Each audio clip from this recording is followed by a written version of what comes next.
Hello, this is part 1 of drawing Vicky from Fairly Odd Parents. This is a part where I sketch ink and flat color, hoping that this is entertaining and educational. This isn't something that I usually draw, but I heard that it's Butch Hartman's birthday, so why not? I decided to draw a personal favorite of mine, and who else but Vicky. She's gorgeous, she's smart, she's a little bit bossy, and just a little bit misunderstood by Timmy's parents, of course. This took about 2 hours and 15 minutes to record, but I decided that I would shorten it down to 10. I used an Intuos for Wacom tablet. That is just way too giant for me. I should have just saved for a Cintiq. Cintiq, that's what it's called, right? I don't know. But what I do know is that I used Manga Studio 5, or as it can be called, Clipart, for most of this, until I had to do the background, which I used Paint Tool Sci for the vector lines. Both programs can do that, but I'm more used to Paint Tool Sci for it. Whereas Clipart looks a little bit too complicated for me. Since I already done the background, I decided to do the layers and folders using the same program. I do apologize for background sound and mic quality being pretty abysmal, but in my defense, I'm kind of a poor person who has to do her work in a living room. And that's where all the cats are. And don't ask me where we got them all. My stepfather is the one who brought them in thinking they're like, I don't know, lucky pennies or something. And telling him to put it down, not take it inside, has not worked. I'm more of a dog person, honestly.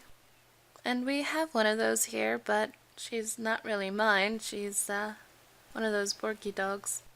Wow, I talked enough that we're already into the inking phase of this. I hope you enjoy watching me struggle.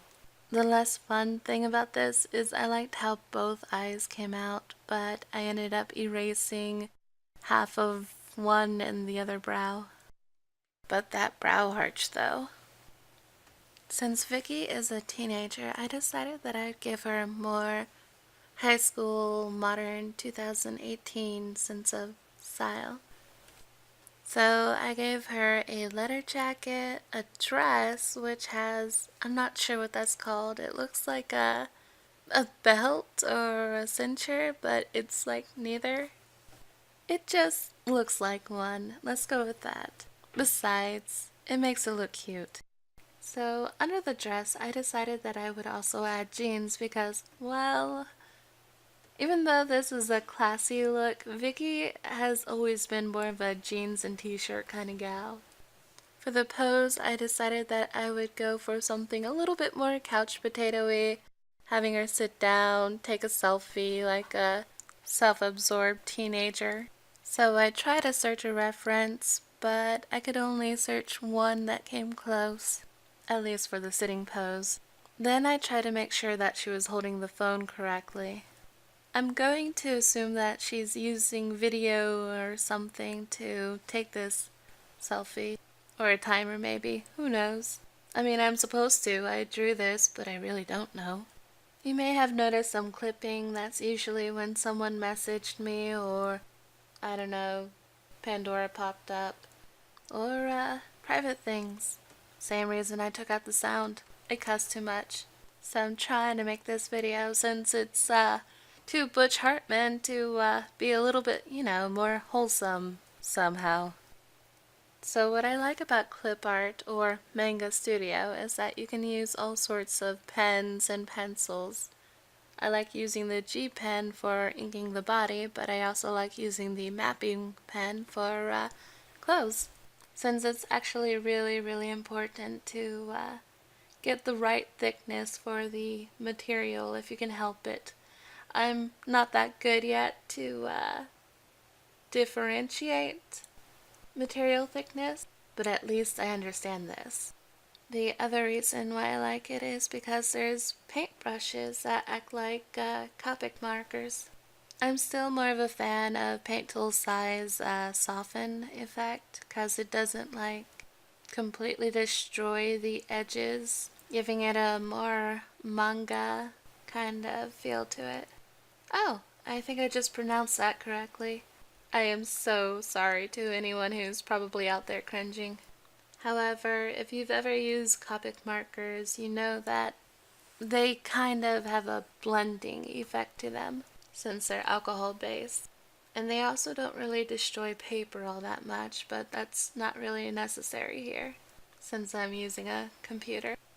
Although I don't know, maybe someone's made that mistake somewhere. Not me. I'm completely flawless. So flawless, my mistakes are even flawless. Okay, enough of that. So back to where we were, talking about how awesome this program is. There's some flaws like over complexity, but I've already discussed that. There's ways to do things that I prefer to do on Paint Tool side, but I won't use this for that. Instead, I just do what I can here and, finish drawing the couch, the curtains, maybe try to draw the lamp thing. That's a pretty decent couch, right? Well, actually, no. No, it's not. I looked at the reference that I tried to use for the room. The couch should be a little bit more heart-shaped and elongated. But like the reference that I used for the sitting pose, I kind of just skimmed and free eyeballed it from there. So I would be lying if I said that I thought the anatomy was just on par. It's not. This is just for fun, and honestly, that's how it should be. Because to get any better, you're going to have to draw a lot. So you might as well get used to it. And sometimes, one of the most fun things for me is making people smile. Whether it's the viewers or this person that I'm drawing fan art for. So really, just trying to make someone out there smile, Although I don't normally draw for free, for the most part I draw for myself because I want to see this thing that's in my head put onto screen. And if it's pretty enough, I want to keep it and let others see it as well. I mean, honestly, I started drawing because I wanted to make my mom smile, really. But since we have a lot of artists in the family that,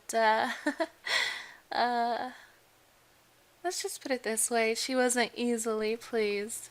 I would try to draw mermaids. She wasn't amused by that. I would try to draw monsters realistically, but she didn't want anyone seeing those because a kid having nightmares or something was an issue or something. But really, I was just trying to draw something impressive.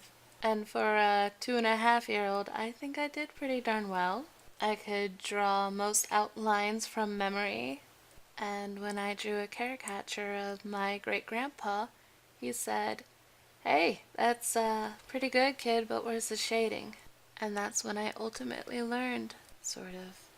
Though I kind of backtracked when Pokemon came out. But that's no excuse. But honestly, if you don't use your talent, you're really, really gonna lose it. I've gone on breaks of not drawing, and then I come back. It's a nightmare. Then I have to actually get back on the wagon and, get relaxed with my inking again. Not cool. Don't ever give up. Don't stop. Just keep on trying to draw every day if you can. That being said, this was made for Butch Hartman, so I'm gonna do a thing. Happy birthday to you. Happy birthday to you. Happy birthday, Mr. Hartman. Happy birthday to you. And many more. Drinking juice boxes with maybe Al Gore. And maybe getting me an autograph. That would be very nice. Okay, that should be all. I hope you've enjoyed this. I hope this has maybe inspired you. And if you're Butch Hartman, well, happy birthday, dude. I'm sorry for making anyone's ears bleed, but thanks for watching and goodbye!